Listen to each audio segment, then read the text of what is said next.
पहली बार हुकूमत और एस्टेब्लिशमेंट एक साथ है। मोहसिन नकवी साहब झूठ बोल रहे थे। एक पेज का सिलसिला है ना, ये तो इमरान खान न्याजी ने कायम किया था। किसी तरह अपना उल्लू सीधा करें या पैसे बनाए। मुल्क बहरानों की दलदल में फंस गया और इन्होंने बेसिकली पाकिस्तान को अपने चुंगल में जकड़ा हुआ है। आज मैंने ट्विटर पे एक बयान देखा जो कि मोहसिन नकवी जो वजीर दाखिला हैं उनसे मंसूब किया गया था, और वो ये कह रहे थे कि पहली बार हुकूमत और एस्टेब्लिशमेंट एक साथ है तो लोगों को तकलीफ हो रही है। मुझे नहीं पता कि वो किन लोगों की बात कर रहे थे, उनके बयान देने का मकसद क्या था। क्या वो फखरिया बता रहे थे कि हम एस्टेब्लिशमेंट के साथ हैं, या वो ये एस्टेब्लिश कर रहे थे कि हम पहले हैं जिन्होंने एस्टेब्लिशमेंट के साथ मिल के एक पेज पे होकर हुकूमत बनाई है, मुझे नहीं मालूम। लेकिन मोहसिन नकवी साहब झूठ बोल रहे थे, क्योंकि असल में जो ये एक पेज का सिलसिला है ना, ये तो इमरान खान न्याजी ने कायम किया था। उसने तो मुख्तलिफ जर्नैलों से अपने ताल्लुकात रखे, उनके बूट पॉलिश किए, उनकी खुशामदीद की। इलेक्शन होने से पहले उसके जलसे कराए गए, उसके धरने कराए गए, उसको फंड भी उन्होंने किया, उसको ऑर्गेनाइज भी उन्होंने किया। फिर इसके इंटरव्यूज जो थे वो अरेंज कराए गए मशहूर सहाफियों के साथ। 1-on-1 बैठ के इससे सवाल जवाब होते थे। इसके मुंह में जो भी आता था बक देता था। कोई भी आगे से उसको चैलेंज नहीं करता था, या अगर चैलेंज करता था तो ये जवाब नहीं देता था। तो इस तरह इसका एक इमेज बनाया गया, इसको एक लीडर के तौर पर पेश किया गया। और वो जो सोशल मीडिया टीमों ने किया, जो इसको पारसाई का लिबादा पहनाया, वो तो एक अलग कहानी है। जब 2018 के इलेक्शन हुए तो उस वक्त भी ये इस तमाम सपोर्ट के बावजूद वो सादा अक्सरियत नहीं ले सका, तो वो हुकूमत नहीं बना सकता था। तो उस वक्त फिर ये हुआ कि जो उस वक्त की एस्टेब्लिशमेंट थी, जनरल बाजवा थे उस वक्त, उन्होंने उसकी मदद की। और दूसरी जो सियासतदान थे दूसरी पार्टियों में, उनको तोड़ तोड़ के इसके साथ तहरीक इंसाफ में शामिल किया गया।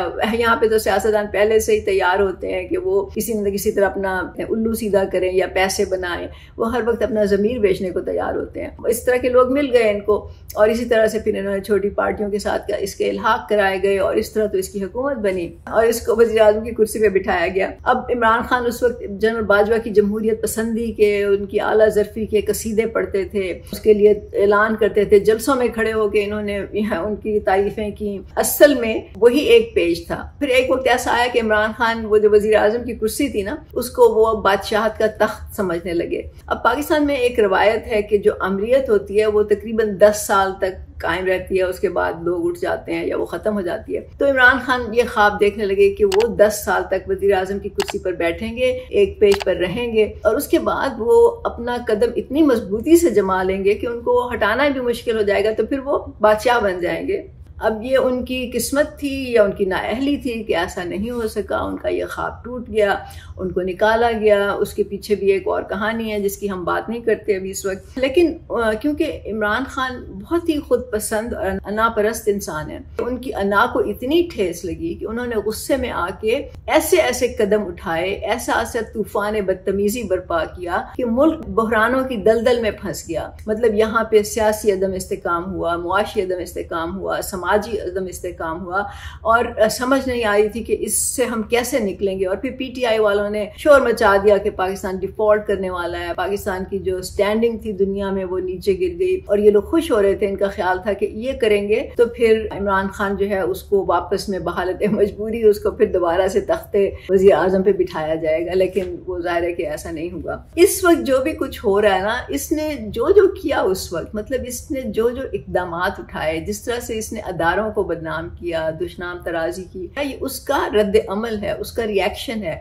ये होना ही था। जिस तरह से इसने बिहेव किया, वो कहते हैं ना कि an action has an equal reaction, तो यही हाल हुआ यहाँ पे। अब ये हाल है कि इस वक्त हमें फख्र करने के बजाय हमें रोना चाहिए, क्योंकि जो भी पाकिस्तान में लंगड़ी लूली जिस तरह की भी जमहूरियत थी, और हम तो हमेशा कहते हैं कि यहाँ पे जमहूरियत नहीं है, ये तो फसाद है, लेकिन बहरहाल जो भी था वो भी खत्म हो गया। और अब इस वक्त तो सारा जो निजाम है जमहूरियत जिसको कहा जाता है, वो तो अब वेंटिलेटर पे है। अब उसको वेंटिलेटर से निकालने के लिए बहुत ज्यादा एफर्ट की जरूरत है। उसके लिए सब्र भी चाहिए, उसके लिए हिकमत अमली भी चाहिए, उसके लिए एक लॉन्ग टर्म स्ट्रेटेजी भी चाहिए। लेकिन असल में बात यह है कि हर कोई कंप्लेन तो करता है, लेकिन इसका हल कोई नहीं बताता मेरे ख्याल में। और बराबरी पार्टी तो हमेशा से कहती है कि इसका हल जो है वो सिर्फ यही है कि यहाँ पे असली जमहूरियत लाई जाए। और असली जमहूरियत का मतलब है कि आम लोग जो कि करोड़ों की तादाद तादाद में हैं, उनको असेंबलियों में बैठना चाहिए, बजाय इन चंद खानदानों के जो बार बार इलेक्ट होते हैं और इनके पूरे खानदान किसी न किसी तरह से सियासत में होते हैं और इन्होंने बेसिकली पाकिस्तान को अपने चुंगल में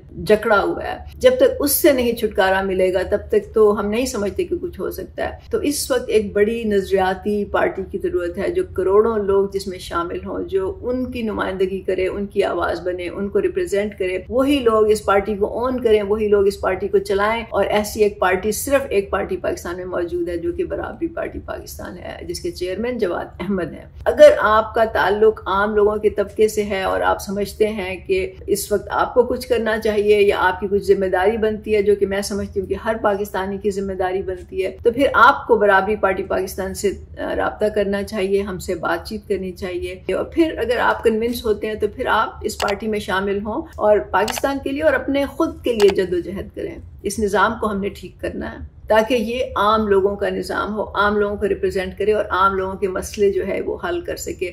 और ये निज़ाम आप ही बना सकते हैं, कोई और नहीं बनाएगा आपके लिए।